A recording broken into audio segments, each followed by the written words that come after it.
এজন্য রাসূলুল্লাহ সাল্লাল্লাহু আলাইহি সাল্লাম বলেন, তিনটা গুণ যে ব্যক্তি অর্জন করতে পারবে সে কলবের মধ্যে ঈমানের স্বাদ লাভ করবে।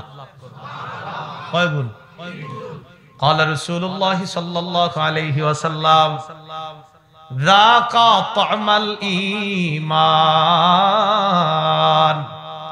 ذاق ওই ব্যক্তি ذاق আস্বাদন করলো, طعمাল ঈমান ঈমানের স্বাদ গ্রহণ করলো।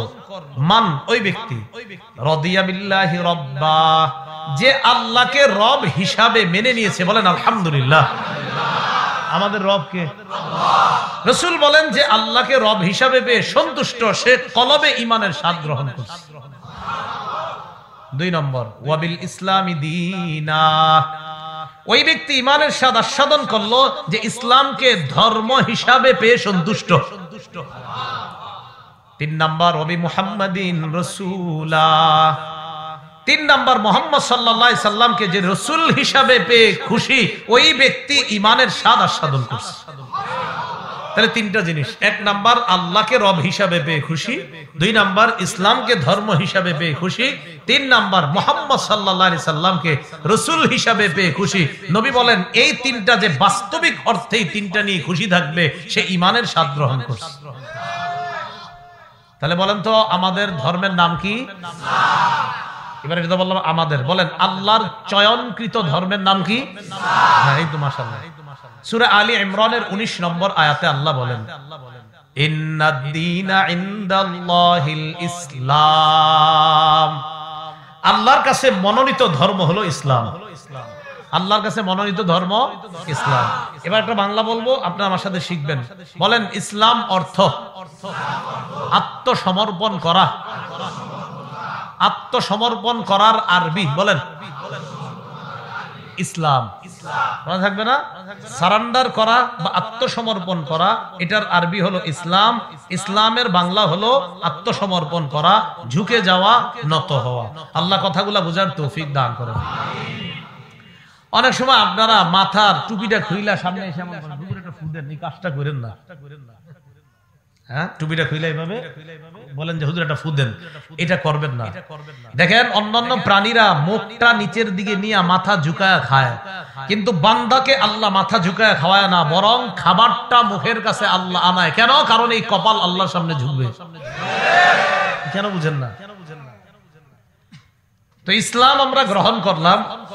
মুসলিম শরীফের বর্ণনা, রাসূলুল্লাহ সাল্লাল্লাহু আলাইহি সাল্লাম বলেন ইসলামের ভিত্তি 5টি জিনিসের উপর। কয়টি? বুনিয়াল ইসলামু আলা খামসিন আলা আইয়ুহিদাল্লাহ। ইসলামের ভিত্তি 5 জিনিসের উপর। 1 নাম্বার আলা আইয়ুহিদাল্লাহ, 1 নাম্বার আল্লাহর একত্ববাদ স্বীকার করা। 2 নাম্বার ওয়া ইকামিস সালাহ, নামাজ আদায় করা। 3 নাম্বার ওয়া ইতাইজ যাকাত, যাকাত দেওয়া। 4 নাম্বার ওয়া সিয়ামি রমাদান ওয়া ফি রিওয়ায়া ওয়া সাওমি রমাদান, রমজানের রোজা রাখা। 5 নাম্বার ওয়াল হজ, হজ করা। এই হাদিসে হজ শেষে আসছে, 4 নম্বরে আসছে সিয়াম। অন্যান্য হাদিসে 4 নম্বরে আসছে হজ, 5 নম্বরে সিয়াম। তাহলে 1 নাম্বার কালিমা। 1 নাম্বার কি? আল্লাহর একত্ববাদ স্বীকার করা। 2 নাম্বার ওয়া ইকামিস সালাহ, নামাজ কায়েম করা। 3 নাম্বার যাকাত দেওয়া। বলেন তো আমরা ছোটবেলা কি শিখছি? কালিমা, নামাজ, রোজা। কালিমা, নামাজ, রোজা, হজ, যাকাত। তাহলে কালিমা, নামাজ, রোজা, ঠিক না? তো এটা আর শিখেন না। নামাজের পরে রোজা বললেন না, নামাজের পরে এখন তো যাকাত বলবেন। আল্লাহ কোরআনে সব জায়গায় বলছে নামাজ, যাকাত, নামাজ, যাকাত। আমরা কি নামাজ, রোজা। সিরিয়ালটা আর কি এইভাবে না বলা ভালো, ঠিক না? আল্লাহর সিরিয়ালটা রাখাই ভালো। আল্লাহ বলছে নামাজ, যাকাত, নামাজ, যাকাত, নামাজ, যাকাত। আমরা কই কালিমা, নামাজ, রোজা, হজ, যাকাত। এটা আসলে আল্লাহ সিরিয়ালে যেখানে যেটা বলছে ওইটাই বলেন।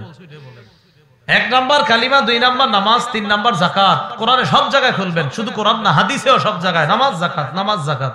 কিন্তু আমরা সিরিয়ালটা এমন পাল্টাই কেন? পাল্টাবো না। তাহলে কালিমা, নামাজ, যাকাত, এরপরে হজ, এরপরে রমাদান বলতে পারেন।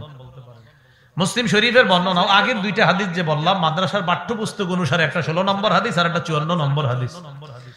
মুসলিম শরীফের কিতাবুল ঈমানের একটা হাদিস 5 নম্বর বর্ণনা, একদম শুরুর দিকে। কানা রাসূলুল্লাহ সাল্লাল্লাহু আলাইহি ওয়াসাল্লাম বারিজান লিন্নাস। রাসূলুল্লাহ সাল্লাল্লাহু আলাইহি সাল্লাম একদিন বারিজান লিন্নাস, মানুষের সামনে একদম খোলা জায়গায় বসা, মানে সবাইরে নিয়ে একদম উন্মুক্ত ভাবে বসা। ফাআতাহু রাজুলুন, এক ব্যক্তি আসছে নবীজির সামনে, সবাই বসা, নবীজির কাছে এক ব্যক্তি আসছে। আসার পরে ওই লোকটা রাসূল সাল্লাল্লাহু আলাইহি সাল্লামের সামনে বসছে। অন্য বর্ণনায়, মুসলিমের বর্ণনায় বসার কথাটা এই বর্ণনা নাই, অন্য বর্ণনায় আসছে ফাজালাসা, বসছে। আসনাদা রুকবাতাইহি ইলা রুকবাতাই, সে তার দুই হাঁটুকে একদম নামাজের মতো যেভাবে বসে ওইভাবে দুই হাঁটু করে বসছে। আর অন্য বর্ণনা আসছে তার মাথার চুলগুলা ছিল কালো, পরনে ছিল সাদা পোশাক। এই হাদিস থেকে ইঙ্গিত হলো কালো চুল দ্বারা উদ্দেশ্য যুবক বয়সে বিদ্যা অর্জন করা। কি বয়সে? যুবক বয়সে বিদ্যা অর্জন করা। সাদা পোশাক দ্বারা উদ্দেশ্য হলো ইসলামের আমরা যারা পড়াশোনা করি আর কি, পড়াশোনা করার সময়, কোরআন সুন্নাহ শিখার সময় আমাদের খুব পাক সাফ থাকা।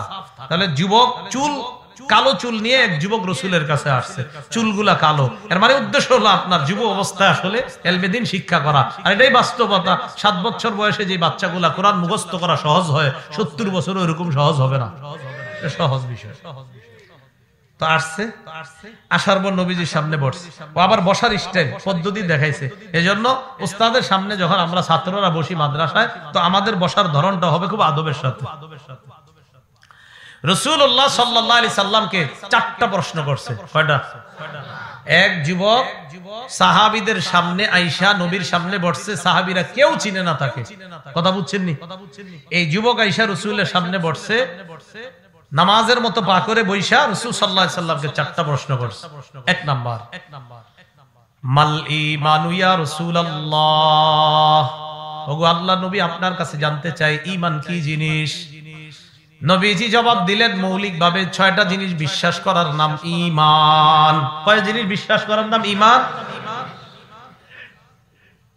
এক নাম্বার আল ঈমানু আন তুমিনা বিল্লাহ, এক নাম্বার আল্লাহকে বিশ্বাস করা। 2 নাম্বার ওয়া মালাইকাতি, আল্লাহর ফেরেশতাদেরকে বিশ্বাস করা। 3 নাম্বার ওয়া কিতাবিহি ওয়া ফি রিওয়ায়া ওয়া কুতুবিহি, আল্লাহর আসমানি সব কিতাবগুলা বিশ্বাস করা। 4 নাম্বার ওয়া লিকাইহি, আল্লাহর সাথে সাক্ষাৎ যে হবে এই কথাটা বিশ্বাস করা। 5 নাম্বার ওয়া রুসুলিহি, আল্লাহর সকল রাসূলদেরকে বিশ্বাস করা। 6 নাম্বার ওয়া তুমিনা বিল বাসিল আখির, পুনরুত্থান হবে পরের জগতে, এটা বিশ্বাস করা। 1 নাম্বার আল্লাহকে বিশ্বাস করা, 2 নাম্বার আল্লাহর সকল ফেরেশতাদেরকে বিশ্বাস করা, 3 নাম্বার আল্লাহর সব আসমানি কিতাব বিশ্বাস করা, 4 নাম্বার আল্লাহর সাথে সাক্ষাৎ হবে এটা বিশ্বাস করা, 5 রাসূলকে বিশ্বাস করা, 6 নাম্বার আবার আমাদেরকে আল্লাহ পুনরুত্থান করবেন পরকালকে বিশ্বাস করা। ওই ব্যক্তি, ওই যুবকের প্রশ্ন ঈমান কি জিনিস, রাসূল বললেন মৌলিক 6টা বিশ্বাসের নাম ঈমান। মৌলিক কয়টা বিশ্বাসের নাম ঈমান? 6টা। প্রশ্ন নাম্বার 2, ক্বালা ইয়া রাসূলুল্লাহ ওয়া মাল ইসলাম, অথবা মাল ইসলাম ইয়া রাসূলুল্লাহ, হুজুর ইসলাম কি জিনিস? প্রথম প্রশ্ন কি ছিল? ঈমান কি জিনিস। দ্বিতীয় প্রশ্ন ওয়া মাল ইসলাম ইয়া রাসূলুল্লাহ, ইয়া রাসূলুল্লাহ ইসলাম কি জিনিস আপনার কাছে জানতে চাই। আল্লাহ নবী বললেন মৌলিকভাবে 4টা বিষয় আমল করার নাম হলো ইসলাম। কয়টা? 4টা ইবাদতের নাম মৌলিকভাবে ইসলাম। আর ঈমান মৌলিকভাবে কয়টা বিশ্বাস? এইটা মনে রাখেন পারলে। 6টা মৌলিক বিশ্বাসের নাম ঈমান। 2 নাম্বার প্রশ্ন ছিল ইসলাম কি জিনিস, রাসূল বললেন 4টা মৌলিক ইবাদতের নাম ইসলাম, যদিও ব্যাখ্যা আছে আর অনেক। নবীজি বললেন আল ইসলামু আন তা'বুদাল্লাহা ওয়া লা তুশরিকা বিহি শাইআ, ইসলাম হলো 1 নাম্বার তুমি আল্লাহর ইবাদত করবা, শিরিক মুক্ত ইবাদত, আল্লাহর সাথে শিরিক করবা না। আল্লাহর সাথে কি করবা না? শিরিক করবা না, এটা হলো 1 নাম্বার। 2 নাম্বার ওয়া তুকিমাস সালাতাল মাকতুবাতা, ফরজ নামাজ আদায় করবা। কি নামাজ? আমরা সবাই কি মুসলমান? কি বলে? আমরা সবাই কি? আমাদের ধর্মের নাম, আমাদের জন্য আল্লাহর চয়নকৃত, বাছাইকৃত, নির্বাচিত এবং পছন্দনীয় ধর্মের নাম। যারা ইসলাম পালন করবে মৌলিক কয়টা কাজ করার নাম? 2 নাম্বার কাজটা কি? ফরজ নামাজ। কি নামাজ? আমি প্রশ্ন করব না কারা কারা আজকে 5 ওয়াক্ত নামাজ পড়ছেন এশা সহ, এটা করব না আমি, কিন্তু যদি করতাম আল্লাহ বাঁচাক। তাহলে আমরা ইসলাম ধর্ম পালন করি। রাসূল বললেন 4টা কাজ করার নাম ইসলাম। 1 নাম্বার আল্লাহর সাথে কোনো কাউকে শরীক না করে ইবাদত করা।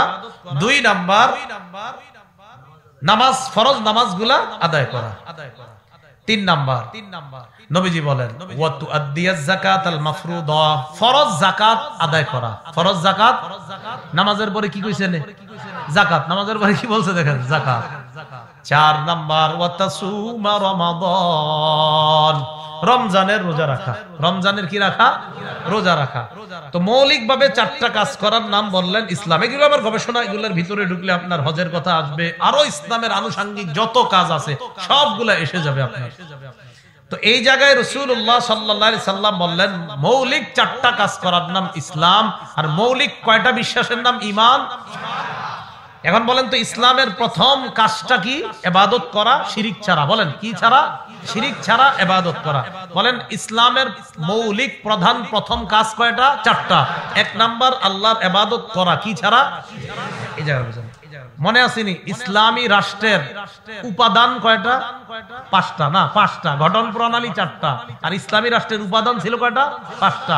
এই 5টার একটা হলো সার্বভৌমত্ব। কি ছিল? সার্বভৌমত্ব। রাষ্ট্রের প্রধান যিনি, তিনি হবেন আল্লাহওয়ালা, পরহেজগার, মুত্তাকি। বাকি তিনি কিন্তু সর্বোচ্চ ক্ষমতার অধিকারী কেউ না, অথবা জনগণ সর্বোচ্চ ক্ষমতার অধিকারী কেউ না। তিনি মাত্র আল্লাহর পক্ষ থেকে একজন প্রতিনিধি। এই আসমান আর জমিনের সার্বভৌমত্ব ক্ষমতার একমাত্র মালিক হলেন আল্লাহ। এ বলেন তো সার্বভৌমত্বের মালিক কে? আল্লাহ। তাহলে সার্বভৌম কার জন্য? একমাত্র আল্লাহর জন্য। আল্লাহর জন্য। এজন্য সূরা আরাফের 54 নম্বর আয়াতে আল্লাহ বলেন, আবার কিন্তু আমরা আসছি ওই যে যুবকের প্রশ্ন কিন্তু শেষ হয় না। প্রশ্ন কয়টা? 4টা। এর মধ্যে দ্বিতীয় প্রশ্ন চলতেছে ইসলাম কি জিনিস। এই ইসলামের প্রথম কাজ হলো আল্লাহর শিরিক ছাড়া ইবাদত করা। এখান থেকে আমরা সার্বভৌমত্বে গেলাম। সূরা আরাফের 54 নম্বর আয়াতে আল্লাহ পাক রব্বুল আলামিন বলেন ইন্না রাব্বাকুমুল্লাহুল্লাযী খালাকাস সামাওয়াতি ওয়াল আরদা ফি 6 আইয়ামিন সুম্মা ইসতাওয়া আলাল আরশ। ইন্না রাব্বাকুমুল্লাহ, তোমাদের রব হলেন আল্লাহ, আল্লাযী খালাকাস সামাওয়াতি ওয়াল আরদা ফি 6 আইয়াম, যিনি আসমান সমূহ এবং জমিনকে বানিয়েছে 6 দিনে। কয় দিনে? সুম্মা ইসতাওয়া আলাল আরশ, এরপর তিনি আরশে সমাসীন হয়েছেন। ইউগশিল লাইলান নাহারা ইয়াতলুবুহু হাসীসা, রাতের মাধ্যমে তিনি দিনকে ঢেকে দেন। ইয়াতলুবুহু হাসিসা, একটা আরেকটার দ্রুত অনুগামী হয়। রাতের পর দিন, দিনের পর রাত, একটা আরেকটার অনুগামী হয় খুব দ্রুত। ইয়াতলুবুহু, একটা আরেকটার তালাশ করে। হাসিসা, খুব দ্রুত। ওয়াশ-শামসা ওয়াল কমার, তিনি সৃষ্টি করেছেন ওয়াশ-শামসা, সূর্য, ওয়াল কমার, ওয়ান-নুজুমা, যত নক্ষত্র আছে সব তিনি সৃষ্টি করেছেন। মুসাখখারাতিম বিআমরি, সবকিছু তার হুকুমেই নিয়ন্ত্রণাধীন। সবকিছু আল্লাহর হুকুমে নিয়ন্ত্রণার মধ্যে রয়েছে। আল্লাহ যখন যেভাবে চাইবেন নক্ষত্র তখন সেইভাবে নড়বে, চন্দ্র সূর্য সেভাবে থাকবে। এগুলা সব বশীভূত করে দিয়েছেন কে? আল্লাহ। আল্লাহর হুকুমে এগুলা চলে। এরপরে আল্লাহ কি বলেন? তাহলে একটু বুঝেন, কথা কিন্তু বুঝেন। আসমান বানাইছে কে? জমিন বানাইছে কে?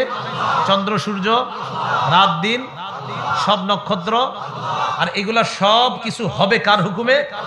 এরপরে আল্লাহ কয় আল্লাহ, এই যে আপনারা কিন্তু স্বীকার করছেন মাত্র যে সব আল্লাহর হুকুম। এরপর আল্লাহ কয় আল্লাহ শোনো, লাহুল খালক, সৃষ্টি তার, ওয়াল আমর, ক্ষমতাও হবে, হুকুমও হবে তার।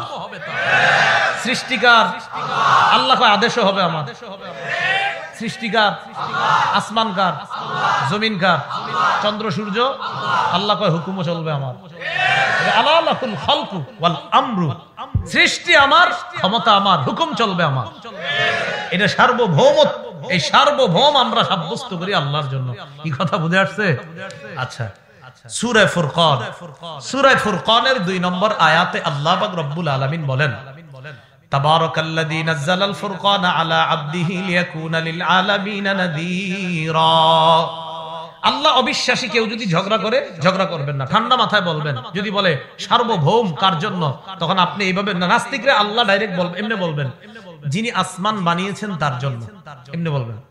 যিনি জমিন বানিয়েছেন সার্বভৌম তার জন্য, যিনি চন্দ্র বানিয়েছেন তার জন্য, যিনি নক্ষত্র বানিয়েছেন তার জন্য, আসমান জমিন যিনি বানিয়েছেন তার জন্য। নাস্তিকরা কইবেন ভাই আসমান যিনি বানিয়েছেন সার্বভৌম তো তারই হওয়া উচিত, ক্ষমতা তারও হওয়া উচিত। তো এরে প্রথমে এগুলা বইলা আপনি মোটামুটি নিয়ন্ত্রণে আনার চেষ্টা করবেন। যখন বলবে মোটামুটি এরকম ঠিকই তো, এগুলা যিনি বানিয়েছেন ক্ষমতা তো তারই হওয়া উচিত, তখন বলবেন তিনি আমাদের রব আল্লাহ। সূরা ফুরকানের 2 নম্বর আয়াতে আল্লাহ বলেন, প্রথম আয়াত থেকে শুরু করি, প্রথম এবং দ্বিতীয় আয়াতে আল্লাহ বলেন তাবারাকাল্লাযী নাযালাল ফুরকানা আলা আবদিহি লিয়াকুনা লিল আলামিনা নাযীরা। বরকতময় ওই সত্তা যিনি ফুরকান হক বাতিলের মাঝে পার্থক্যকারী কোরআন নাজিল করেছেন। লিয়াকুনা লিল আলামিনা নাযীরা, যেন তিনি হতে পারেন লিল আলামিনা নাযীরা। এখানে একটা উদ্দেশ্য, যেন কোরআন হতে পারে গোটা জগতের জন্য নাযীরা, সতর্ককারী। কি কারী? সতর্ককারী। এরপরে কি করে দেখেন, তাহলে বলেন তো কোরআন নাজিল করেছেন কে? তো আল্লাহ বলেন বরকতময় ওই সত্তা আল্লাযী লাহু মুলকুস সামাওয়াতি ওয়াল আরদ, আসমান জমিনের মালিকানা যার। দেখেন আল্লাহ বলেন কোরআন নাজিল করেছেন তিনি, আসমান জমিনের মালিকানা যার, তিনি কোরআন নাজিল করেছেন। বলেন আসমান জমিনের মালিকানা কার? এটাই বলতেছেন বরকতময় ওই সত্তা আল্লাযী লাহু মুলকুস সামাওয়াতি ওয়াল আরদ, আসমান জমিনের মালিকানা যার অধীনে রয়েছে। এরপরে আল্লাহ বলেন ওয়ালাম ইয়াকুল্লাহু শারীকুন ফিল মুলক, বলেন আমার সাথে তার সার্বভৌমত্বে, বলেন কোন অংশীদারিত্ব নেই। বলেন আল্লাহর সার্বভৌমত্বে, একক ক্ষমতায় কোন অংশীদারিত্ব নেই।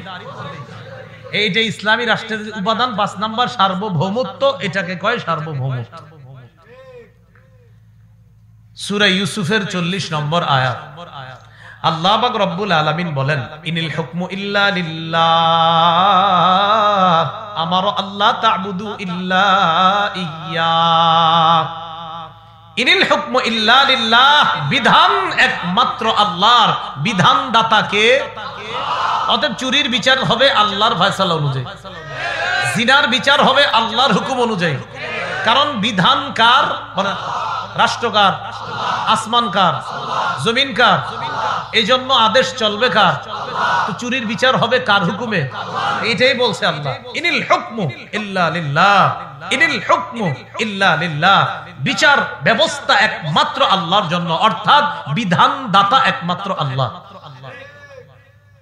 আমারো আল্লাহ তা'বুদু ইল্লা ইয়্যা, তিনি আদেশ করেছেন তোমরা যেন আল্লাহ ছাড়া কারো ইবাদত না করো, একমাত্র আল্লাহরই ইবাদত করো। আল্লাহ আদেশ করেছেন একমাত্র কার ইবাদত করতে? এবার আসেন তো ওই যুবকের প্রশ্ন, হুজুর ইসলাম কাকে বলে?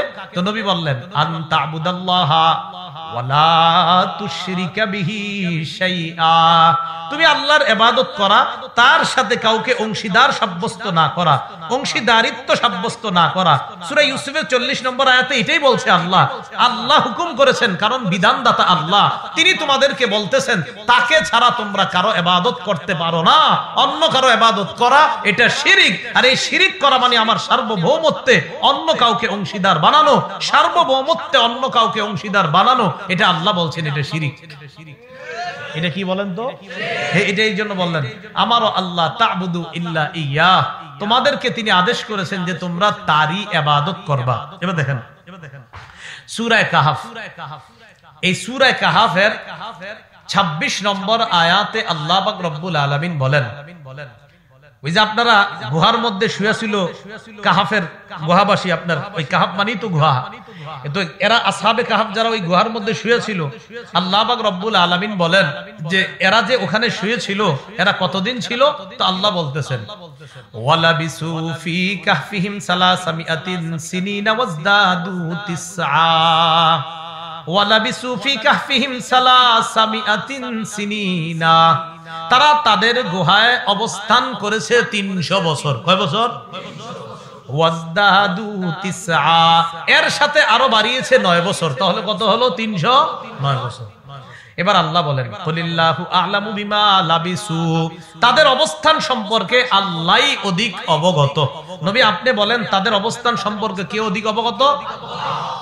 এবার দেখেন আল্লাহ পাক কি বলতেছেন, কুলিল্লাহু আ'লামু বিমা লাবিসু লাহু গায়বুস সামাওয়াতি ওয়াল আরদ, আসমান জমিনের গায়েবের একমাত্র মালিক আল্লাহ। আসমান জমিনের গায়েবের মালিক কে?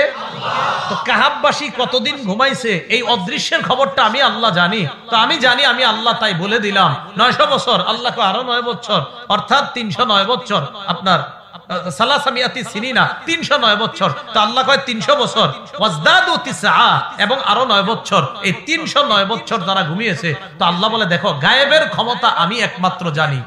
ওয়ালা ইউশরিকু ফি হুকমিহি আহাদা, আল্লাহ তার সার্বভৌমত্বে কাউকে অংশীদার করে না। লা ইউশরিকু, আল্লাহ অংশীদার বানায় না, ফি হুকমিহি, তার সার্বভৌমত্বে, আহাদা, কাউকে। তাহলে সার্বভৌমত্ব একমাত্র কার? এটাতে আল্লাহ কাউকে অংশীদার বানায় না। সূরা বুরুজের 16 নম্বর আয়াত আল্লাহ বলেন ফাআলুল লিমা ইউরিদ, আসনা ফাআলুল লিমা ইউরিদ, তিনি যা ইচ্ছা তা করেন, তিনি যা ইচ্ছা তিনি তা করেন। সূরা ইয়াসিন পড়েন যারা নিয়মিত, 83 নম্বর আয়াতে আছে ফাসুবহানাল্লাযী বিয়াদিহি মালাকুতু কুল্লি শাই, ফাসুবহানাল্লাযী বিয়াদিহি মালাকুতু কুল্লি শাই, পুত পবিত্রতা বর্ণনা করছি ওই সত্তার, বিয়াদিহি যার কুদরতি হাতে, মালাকুতু কুল্লি শাই সব কিছুর ক্ষমতা যার হাতে, পুত পবিত্রতা বর্ণনা করছি ওই আল্লাহর। তো বলেন তো সব কিছুর ক্ষমতা কার হাতে? এটা আল্লাহ বলতেছে। এবার ওই যুবকের প্রশ্নে আসি আমরা আবার। তো দেখেন আল্লাহ রাসূল বলতেছেন 1 নাম্বার আল ইসলাম আন তা'বুদাল্লাহা ওয়া লা তুশরিকা বিহি শাইআ, আল্লাহর ইবাদত করবা, কাউকে শরীক করবা না। শিরিক প্রথমত 2 প্রকার, বলেন শিরিক কয় প্রকার? 1 নাম্বার আশ-শিরকুল আকবার, বড় শিরিক। 2 নাম্বার আশ-শিরকুল আসগর, ছোট শিরিক। বলেন তো শিরিক কয় প্রকার? 1 নাম্বার বড় শিরিক, 2 নাম্বার ছোট শিরিক। এই বড় শিরিক আবার 3 প্রকার, মনে থাকবে নি? এজন্য খাতা কলম নিয়ে বসা উচিত ছিল সবার। শিরিক কয় প্রকার? এই শিরিক 1 নাম্বার কি শিরিক? বড় শিরিক। 2 নাম্বার ছোট শিরিক। এই বড় শিরিক আবার কয় প্রকার? 1 নাম্বার শিরকুল ইতিকাদ, বিশ্বাসগত শিরিক। বিশ্বাসগত শিরিক কারে কয়? ছেলে দেয় কে? মেয়ে দেয় কে? ছেলে মেয়ে উভয়টা কে দেয়? একটাও দিবে না, এই ক্ষমতাও কার? সূরা সূরা 49 50 নম্বর আয়াতে আল্লাহ বলেন লিল্লাহি মুলকুস সামাওয়াতি ওয়াল আরদ, আসমান জমিনের রাজত্ব আল্লাহ। ইয়াখলুকু মা ইয়াশা, আল্লাহ যা চায় তা সৃষ্টি করেন। ইয়াহাবু লিমান ইয়াশাউ ইনাসা, আল্লাহ চাইলে কাউকে কন্যা দান করেন। ওয়া ইয়াহাবু লিমান ইয়াশাউ যুকুর, আল্লাহ চাইলে কাউকে ছেলে দান করেন। আও ইউযাউযুহুম যুকরানা ওয়া ইনাসা, আল্লাহ চাইলে কাউকে ছেলে মেয়ে উভয়টা দান করেন। ওয়া ইয়াজআলু মান ইয়াশাউ আকীমা, আল্লাহ চাইলে ছেলেও দিবেন না মেয়েও দিবেন না, ওই নারীকে বন্ধা রাখবেন। এই ক্ষমতা কার? এটা আমাদের বিশ্বাস, এটা আমাদের। এখন এই এলাকার কেউ যদি কয় আল্লাহ ছেলে দিতে পারে, আল্লাহ মেয়ে দিতে পারে, আমার অমুক কেউ ছেলে দিতে পারে, কই যান? মানত করছি অমুক জায়গায় যাইতেছে, নারিকেল ডাব টাব আরো যা অনেক কিছু নিয়ে কই যান অমুক জায়গায়, কেন মানত করছি? এই সেই এই নাতি হয় না তো, এই জন্য ঝামেলা। এই শিরকুল ইতিকাদ, বিশ্বাসগত শিরিক। তার বিশ্বাস আল্লাহ ছেলে দিতে পারে, আল্লাহ মেয়ে দিতে পারে, আমার অমুক তমুকেও ছেলে মেয়ে দিতে পারে, এটা হলো বিশ্বাসগত শিরিক। 2 নাম্বার শিরকুল আকওয়াল, কথার শিরিক। কথার শিরিক কাকে কয়? সকালে ঘুম থেকে উঠা বাড়ি খেয়েছেন দরজার সাথে, আজকের দিনটা যে আমার কি হইব, এই কথা কই পাইছেন? হ্যাঁ, দোকানে গেছেন, যাওয়ার পর ভাই তাড়াতাড়ি 1 কেজি পোলার চাল দেন। কেন? বাসায় মেহমান আছে, আপনি তাড়াতাড়ি দেন, আপনার ভাবি রান্না করে বসে রয়েছে। বেচারায় তাড়াতাড়ি 1 কেজি পোলার চাল দিছে, পকেটে হাত দিয়া ভাই টাকাটা আনতে মনে নেই, যাইতেছি আর আনতেছি। এই তো তুমি একটা কাম করলা, সারাটা দিন তো আমার যাইবো খারাপ। আপনি কে কইছে প্রথম বাকি দিলে সারাদিন খারাপ যাবে? কোথায় আছে কথাটা? হ্যাঁ, এগুলা কি?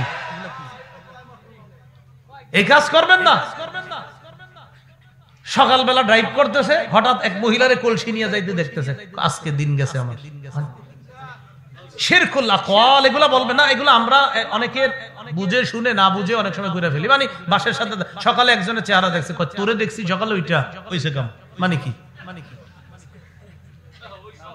এগুলো 2 নাম্বার শিরকুল আকওয়াল, কথার শিরিক, এগুলো করেন না, আল্লাহ হেফাজত করেন। আকাশের তারা দেখে দেখা কয় ওই এরকম তারা উঠছে, এই তারা তো বৃষ্টি দেয়, নাউজুবিল্লাহ। মানে এগুলা কোন ধরনের কথা? এগুলো আগের যুগের মানুষের বিশ্বাস ছিল। 3 নাম্বার শিরকুল আফআল, এটা বুঝানো তো সহজ, কর্মগত শিরিক। সিজদা দেই কারে? আল্লাহ ছাড়া আর অন্য কাউরে দেয়, এরকম নজির আসেনি আমাদের দেশে। এটা কি হলো? এটা কর্মগত শিরিক। আপনারা নাম বলবেন না, কারণ এখানে নাম বলা নিষেধ। যেই করবে আমার বয়ান একটা উসুল হলো, নিয়ম হলো কোনো নাম না বলা। কথা হলো অপরাধ বলা হবে, অপরাধ যে করবে সে অপরাধ। রাসূলের সামনে এক সাহাবী আসছে, আসার পরে বলতেছি ইয়া রাসূলুল্লাহ, অমুক এলাকায় গেছি, যাওয়ার পর ওয়াফাকতুহুম ইয়াসজুদুনা লিমারজুবানিন লাহুম, দেখলাম তারা তাদের নেতারে সিজদা দেয়। কথাই নাকি? কয় হ্যাঁ। এখন তুমি কি কইতে চাও? কয় হুজুর আমি মনে মনে বললাম আনতা আহাক্কু আন নাসজুদা লাকা, আপনি তো সিজদা পাওয়ার বেশি যোগ্য নেতা হিসেবে। কথা তো সত্য, কোন পৃথিবীর মানুষ যদি সিজদা পাওয়ার যোগ্য কখনো হতো তো নবীজি হতেন। কারণ আল্লাহ রাসূলের চাইতে এত শ্রেষ্ঠ আল্লাহর পরে এই জগৎ ওই জগৎ কোন জগতে আসে নাই, আসবেও না। নবীজি কয় এখন কি করবা? আমি সব দলবল নিয়ে আসছি আপনার সিজদা দিতে। রাসূলুল্লাহ সাল্লাল্লাহু আলাইহি সাল্লাম বললেন আরাআইতা লাউ মারারতা বিকবরি আকুনতা তাসজুদু লা, আমার কবরের সামনে দিয়ে গেলে কি সিজদা দিতা? রাসূল কিন্তু জীবিত তখনও। আমার কবরের সামনে দিয়ে গেলে কি তুমি সিজদা দিতা? নবীজি বললেন যেমনি ভাবে আমার কবরকে সিজদা দিবা না, তেমনি ভাবে আমারও সিজদা দিবা না। দুনিয়ার শ্রেষ্ঠ মানুষটাকে সিজদা দেওয়া শিরিক, তার কবরকে সিজদা দেওয়া শিরিক। অতএব দুনিয়ার অন্য কোন ওলি আউলিয়া, পীর, গাউস, কুতুব, শাইখুল হাদিস, আল্লামা, মুফতি, মুহাদ্দিস, তাদেরকেও সিজদা দেওয়া শিরিক, তাদের কবরেও সিজদা দেওয়া শিরিক। সোজা বিষয়। তাহলে শিরিক জানি প্রথম কয় প্রকার? 1 নাম্বার বড় শিরিক, 2 নাম্বার ছোট। বড় শিরিক কয় প্রকার? 3 প্রকার। বিশ্বাসগত শিরিক, কথার শিরিক, কর্মের শিরিক। এবার আসেন, শিরিক প্রথম 2 প্রকার, দ্বিতীয় প্রকার ছিল ছোট শিরিক। ছোট শিরিক কাকে বলে? আল্লাহু আকবার, নামাজে দাঁড়াইলাম, মানুষ আমারে খুব সুন্দর করবো, হ্যাঁ আর একটু সুন্দর, আরে কয় নাকা। এই যে মানুষকে দেখানোর জন্য যদি নিয়ত থাকে, এটা হবে আপনার লোক দেখানো ইবাদত। রাতের বেলা আপনি তাহাজ্জুদ পড়েন, প্রতিদিন একজনের সাথে হাঁটেন আর বলেন কি যে প্রত্যেক দিন রাত 3টার দিকে তোমার বিড়ালটা আমারে ডিস্টার্ব করে। কয় 3টায় কেন? কয় ডেইলি 3টায় তাহাজ্জুদে উঠি। তখন ও আচ্ছা আচ্ছা আচ্ছা, মানে তার উদ্দেশ্য হলো সে যে তাহাজ্জুদ পড়ে এটা তাকে জানানো। রাসূলুল্লাহ সাল্লাল্লাহু আলাইহি সাল্লাম বলেন ইন্না আখওয়াফা মা আখাফু আলাইকুম আশ-শিরকুল আসগর, আমি পৃথিবী থেকে বিদায় নেওয়ার পর তোমাদের ব্যাপারে সবচেয়ে ভয় পাই সবচেয়ে বেশি ভয় পায় যে বিষয়টা, সেটা হলো আশ-শিরকুল আসগর, সেটা হলো ছোট শিরিক করা। সাহাবীরা প্রশ্ন করলেন হুজুর ছোট শিরিক কি? রাসূলুল্লাহ সাল্লাল্লাহু আলাইহি সাল্লাম বললেন আর রিয়া, সেটা হলো লোক দেখানো ইবাদত। ছোট শিরিক হলো কি দেখানো ইবাদত? লোক দেখানো ইবাদত। তো রাসূলুল্লাহ সাল্লাল্লাহু আলাইহি সাল্লাম বলে দিলেন এটা লোক দেখানো ইবাদত। এবার একটা কথা শুনেন, কেউ যদি আপনি ভালোভাবে ইবাদত করার পরেও প্রশংসা করে, কিন্তু আপনার উদ্দেশ্য কাউকে দেখানো না, আপনি ইবাদত করতেছেন, আপনার উদ্দেশ্য কাউকে দেখানো না। আমরা ইবাদত করতেছি, আমাদের উদ্দেশ্য কাউকে, বিষয়ের পার্থক্যটা এমন, আমরা দেখানোর জন্য করলে এটা হবে রিয়া, এটা হবে লোক দেখানো ইবাদত, ছোট শিরিক। না দেখানোর জন্য যদি ইবাদত করা সত্ত্বেও কেউ যদি আমার প্রশংসা করে ফেলে, এটা হবে মুমিনের জন্য দুনিয়াতে নগদ সুসংবাদ। এটা হবে কি? নগদ সুসংবাদ। যুবকের 3 নাম্বার প্রশ্ন, মাল ইহসান, ইহসান কি জিনিস? রাসূলুল্লাহ সাল্লাল্লাহু আলাইহি সাল্লাম বললেন আনতা আবুদাল্লাহা কাআন্নাকা তারা, তুমি এমন ভাবে ইবাদত করা যেন তুমি আল্লাহকে দেখতেছো। ফা ইন্নাকা, তুমি যদি ইন লাম তাকুন তারা, তুমি যদি আল্লাহকে না দেখো, ফা ইন্নাহু ইয়ারাকা, আল্লাহ নিশ্চিত তোমাকে দেখতেছে। এটা হলো ইহসান। তাহলে 3 নাম্বার প্রশ্ন, হুজুর ইহসান কি জিনিস? রাসূলুল্লাহ সাল্লাল্লাহু আলাইহি সাল্লাম বললেন তুমি আল্লাহর ইবাদত করা এমন ভাবে যেন তুমি আল্লাহকে দেখছো, যদিও আল্লাহকে দেখতে না পাও, আল্লাহ তোমাকে দেখতেছে। এজন্য আমরা নামাজে যখন দাঁড়াই অনেক সময় বলি আমাদের নামাজে মন থাকে না। আপনি নামাজে দাঁড়ায় এখন থেকে এমন করবেন যে আমি কেমন যেন আল্লাহকে দেখতেছি, আমি যদিও আল্লাহকে দেখি না, আল্লাহ তো আমাকে দেখতে পায়। 4 নাম্বার প্রশ্ন ছিল মাতাস সাআহ। রাসূলুল্লাহ সাল্লাল্লাহু আলাইহি সাল্লামকে বললেন কিয়ামত কবে? নবীজি সাল্লাল্লাহু আলাইহি সাল্লাম জবাব দিলেন মাল মাসউলু আনহা বিআলামা মিনাস সাইল। জিজ্ঞাসিত ব্যক্তি জিজ্ঞাসাকারীর চাইতে এই ব্যাপারে বেশি অবগত না। অর্থাৎ যেমন ভাবে কিয়ামত কবে এটা তুমিও জানো না, আমিও জানি না, তবে সাউহাদ্দিসুকা আন আমারাতিহা, কিয়ামতের কিছু আলামত তোমাকে বলতে পারি।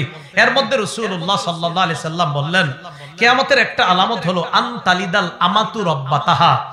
রাসূলুল্লাহ সাল্লাল্লাহু আলাইহি সাল্লাম বলেন আনতালিদাল আমাতু রাব্বাহা, কোন দাসী তার মনিবকে জন্ম দেওয়া, এটা হলো কিয়ামতের একটা আলামত। দাসী তার মনিবকে জন্ম দেওয়া, এটা কিয়ামতের একটা আলামত।